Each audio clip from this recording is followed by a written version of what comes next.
Hey, and welcome back to Bane's Bites. I'm Bane. I've got old Big Bertha fired up again. We got the pressure cooker out. Instapot, pressure cooker, whatever you want to call it. And we're gonna be making something that I absolutely love. Shrimp risotto. Now risotto is kind of a fancy dish and some people are intimidated because if you do it on the stove and you do it classically, it's gonna take forever. And your arm's gonna be burning, you're gonna be stirring for an hour. And I love having friends over saying, hey, come cook with us. You're doing the risotto. But today we're gonna try a hack. We're gonna do it in the pressure cooker. So let's get started and I'll show you what we're gonna do. So the first thing I've got is 1 shallot and 4 cloves of garlic. I'm gonna get these peeled and chopped up. I'm gonna mince the garlic and do a real fine dice on the shallot. We're gonna throw some butter in the Instapot, put it on saute, and we're gonna get these sweated and cooked down.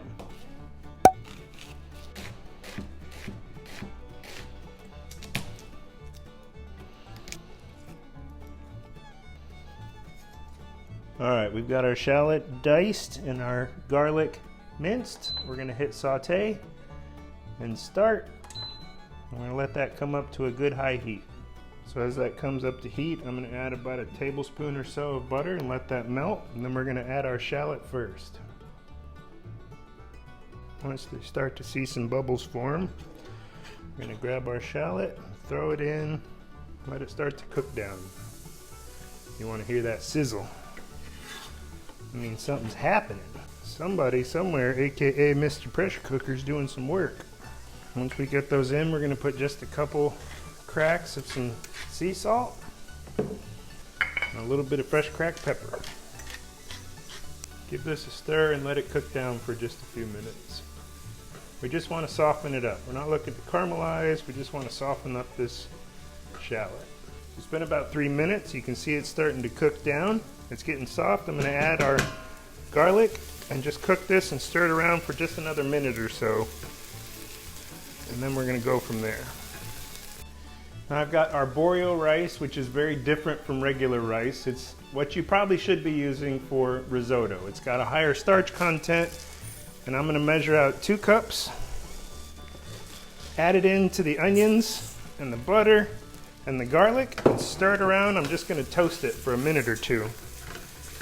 Let it absorb that butter and kind of get it good and toasty. You'll know it's ready when you start to smell kind of a nutty smell. It's okay if you have a little bit of brown on the bottom. That's a good thing. It's called fond, and we're about to take care of that here in just a couple minutes. Now Arborio rice is definitely different. It's got a higher starch content, and in traditional risotto, if you don't have a pressure cooker, you can look up some easier ways, some more traditional ways to make it on a stove and a pan. It just takes a lot of stirring and a lot of adding liquid as you go. It's a long process. It can take half an hour, 45 minutes, even an hour total. And that's why we're going to try this today in the Instapot, so we don't have to worry about all that work. If you've ever had it, you know just how creamy and delicious it is. It tastes like it's got 1.5 cups of heavy cream in it, but as you can see on the table, there's no cream, there's no milk. I do have a little bit of cheese, but that'll come in at the end. So we're just gonna keep toasting this until I kind of get a nutty smell. Not quite yet. And then we're gonna deglaze it with our white wine. Now when I said add butter earlier, I didn't mean butter. I meant real butter. But this is a great example. Any dry wine you wanna use, nothing fancy, nothing expensive, just your favorite dry table wine, whatever you want. Just something to get all the goodness off the bottom, that fond.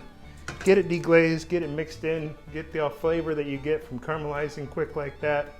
We'll get it all absorbed. We're gonna add some chicken stock, and we're gonna lock this thing down, and we'll go from there. What are you doing? So it's been about 3 minutes. I can smell it. It's starting to smell kind of nutty and rich.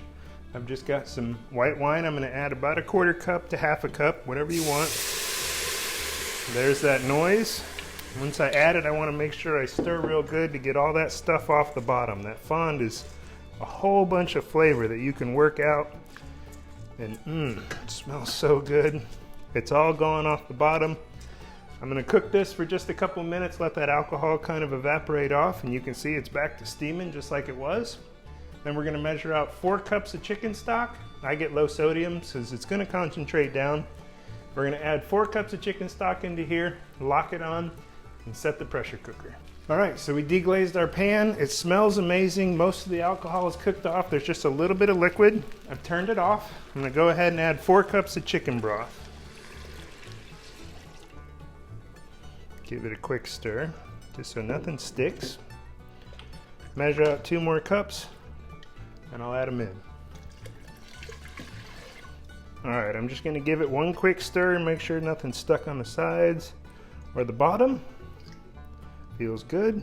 Make sure I get all the good stuff off my spatula. We're gonna lock it down. Make sure the pressure valve is set on lock. We're gonna go to manual. I'm gonna set it for high pressure, and the timer, I'm gonna set it for 6 minutes. Now while the pressure cooker is coming up to temp and building that pressure, it won't start the countdown until it actually hits high pressure. I've got just a little wedge of Parmesan Reggiano. I'm gonna grate some up some for this, and we're gonna do a garnish as well. I need about 1/2 cup for the risotto itself. But what I've done is I've got the oven cranked up to 400 degrees. I've got a piece of parchment paper laid here on my baking sheet, and I'm just gonna take a little bit and lay it right here in a pile. I'm gonna do the same thing because I'm cooking for 2. We're gonna throw this in the oven. We're gonna get it good and bubbly, pull it out, let it cool off, and it'll make an amazing cheese crisp to garnish the end of this. And there you go, about 6 minutes later, the Parmesan cheese crisps cooked for about 3 minutes. I pulled them out and they're just sitting on the counter, firming up and cooling off. This has been done for about a minute or so. I'm gonna go ahead and turn it off. And now what I'm gonna do is carefully, from a distance with nothing above me, I'm gonna do a quick release, and this is the fun part.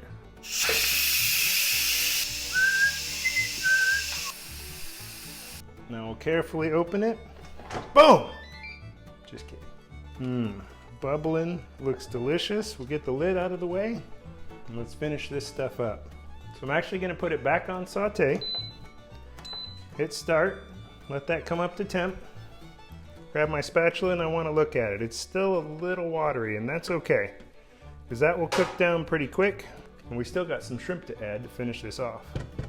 So while that's coming up to temp, I got about 1 pound of peeled, deveined, and detailed shrimp. They are still raw, but I'm gonna go ahead and just throw these right in and start cooking these down. And this should take about 2 or 3, maybe 4 minutes, just depends. You wanna cook them till they're fully cooked, no longer transparent. Got that nice pink color. We're just gonna keep stirring this, let some of that extra moisture cook out, and if you pull it out and it's too moist, too much liquid, just cook it down. If you pull it out, there's not enough liquid, keep some extra chicken stock on hand and add it in. All right, it's looking really good. Shrimp is just about done. The last thing I'm gonna do is take about that 1/2 cup of Parmesan we shredded, throw it in there and mix it up. And just like that, a gourmet shrimp risotto is all done. All it's left to do is plate it up, and let's give it a try. So we added the cheese crisp. Everything looks great. It smells incredible. Super simple, pretty fancy meal for your average run-of-the-mill weekday. Last thing to do is let's see how it is. You know I gotta get a shrimp on this first bite. Wow, it's so creamy. That's the beauty of a good risotto. That shrimp is cooked perfectly. It's seasoned just right. A super simple and amazing dinner. You can impress your friends or your family, or just have a fun date night at home without spending all the work and all the time doing it the traditional way. So if you like what we're doing, be sure to like the video, subscribe to the channel, and keep your eyes out for some more fun stuff and some great stuff coming out soon. And as always, y'all have a great day. Now it's time to eat some more of this, because this is really good.